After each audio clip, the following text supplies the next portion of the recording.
বাড়ি সত্যি বলছি, ওকে আমি মারবো না, ঠিক আছে? তুমি তারেককে কাজ করো, আমার কাছে আসতে বলো, আমি ওকে বুঝিয়ে দেব বিকাশ ব্যবসা শেষ হয়ে গেলে এখন কিভাবে কি করিয়া সাইডটা ডাইল ভাত খাইতে হবে। ভিডিওটা শোনা নাই এখনো নাকি? আরে কাজ করো, এই তারেক জিয়া সাহেবের নাম্বারটা দাও, ওনাকে বলবো যে একটা টিকিট দিয়ে দেন ওকে, ঠিক আছে? একটা টিকিটই তো দিয়ে দেন। মায়ের জ্বালায় হাসিবু পালিয়েছে, ইউনুস সাহেব কাজ করতে পারছে না, আর বিএনপিকে ঘাড়ে চেপে বসার জন্য অনেক কিছু করছে। আসুন একটা ভিডিও শোনাই বিকাশ তারেক ওরফে দ্য ব্লুটুথ বয় তারেকের একটা কথোপকথন হাসনাত এবং সারজিদকে নিয়ে। চলুন। ভাই হাসিনা আমাকে যদি আবার আসে আমাকে কি করবে বলেন? ছেড়ে দেবে? সার্জিসে কিছু করবে? আব্দুল্লাহ কিছু করবে?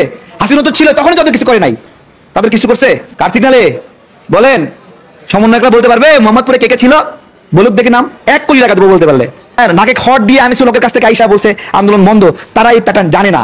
এর নকশা আছে, কোথা থেকে মিটিং হয়েছে, কোথা থেকে নকশা করা হয়েছে, খসরু ভাই কেন গ্রেপ্তার হলো, এগুলো বিশাল গল্প।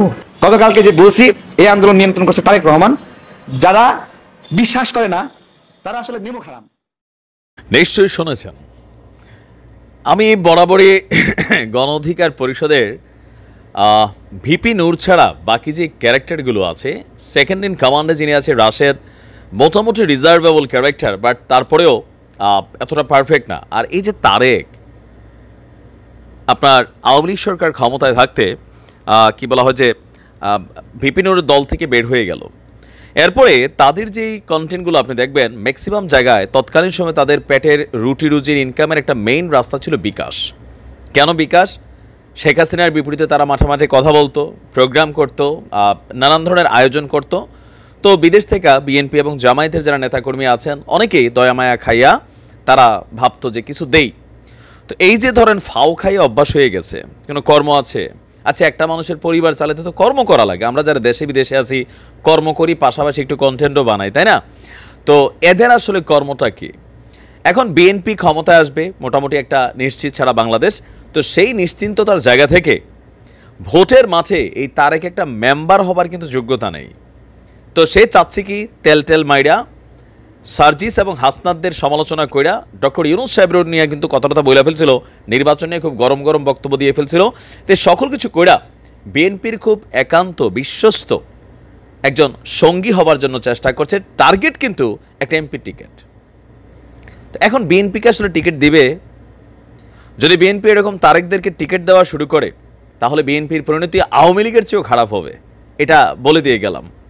কারণ একজন এমপি হওয়ার জন্য একটা ক্যারেক্টার লাগে। আর সে যে বললো 1 কোটি টাকা দিবে, তো 1 কোটি টাকা থাকলে বাবা একটা ব্যবসা বাণিজ্য করে ভাত খাও, আমরা দেখি তুমি একটা প্রতিষ্ঠান চালাও, পাশাপাশি তুমি কথাবার্তা বলো, পলিটিক্স করো।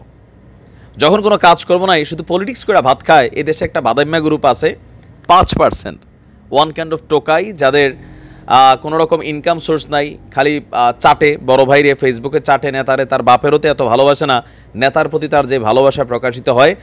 তো এরা ধরেন আসলে কোনো কিছু করে না, জিজ্ঞেস করলে কি ছেলে পলিটিক্স করে। তো পলিটিক্স করে কি ভাত কই থেকে আসে? ধান্দাবাজি ছাড়া ভাত আসে? অথবা ভাইয়ের হাতের থেকে 2-1 ফোঁটা পড়লে এটা খাইয়ে এসে চলে? 1 কোটি টাকা থাকলে এটা ব্যবসাপাতি করেন আপনি, ঠিক আছে? এইগুলা বইলা বিএনপির যে মাঠটা আছে এটা নষ্ট করেন না। যে আন্দোলনের প্যাটার্ন ছাত্ররা জানে না, আনিসুল হক সাহেবের সামনে নাকে খত দিয়ে আসছে, এই পোলাপেন ডিবি অফিসে ছিল, সেখান থেকে সব কিছু হয়েছে, সারা বাংলাদেশ দেখলো, আপনি কোথায় পাইলেন, কি কথা বলেন, প্যাটার্ন জানে না। আপনি যেভাবে বলছেন শুধুমাত্র তারেক জিয়া সাহেবই এই আন্দোলনের নেতৃত্ব দিয়েছে, বাকিরা দেয় নাই। তারেক জিয়া খোদ ছাত্রদের প্রশংসা করতেছে, তারেক জিয়া খোদ এই বৈষম্যবিরোধী আন্দোলনের ইস্যুগুলোতে তিনি পজিটিভ কথা বলতেছে, আর আপনি এসে বলতেছেন আপনি তারেক মাস্টার মাইন্ড, আর বিএনপির যিনি তারেক জিয়া আছেন তিনি ওইখান থেকে আপনার দিয়ে আন্দোলনগুলো চালান। মির্জা ফখরুল ইসলামরা বৈশাখ পানি খাইছিল, ছাত্রদল যুবদলের হাজার হাজার নেতাকর্মী সারা বাংলাদেশে তারা বৈশাখ বসে আঙ্গুল চুষছিল নাকি? আপনার দিয়ে কাজ লাগছে, এগুলো বাদ দেন, ঠিক আছে? মান সম্মান আছে, আওয়ামী লীগ নাই, এখন তো আর বিকাশ টিকাশও আসে না নিশ্চয়ই, সবাই এখন নিজ দলকেই ফান্ডিং করতেছে। তো এই মুহূর্তে আর কী করবে? এই ধরনের কথাবার্তা বইলা বৈষম্যবিরোধী ছাত্র আন্দোলনের বিরুদ্ধে ওনার এই অবস্থানটা এটা পজিটিভ না। আর বিএনপিকে আমি বলবো যে অনেকে আপনাদের কাঁধে ভর করতে চাইবে, নানান ধরনের সুযোগ সুবিধা নিতে চাইবে, যাদের ব্যক্তিগত কোনো যোগ্যতা নেই একটা নির্বাচন করে পাস করে আসার। তো তাদেরকে যদি সিট টিট দেওয়া শুরু করেন এরকম তেলবাজির কারণে, তাহলে কিন্তু আপনাদেরও অস্তিত্ব বিলীন হয়ে যাবে। ভালো থাকুন।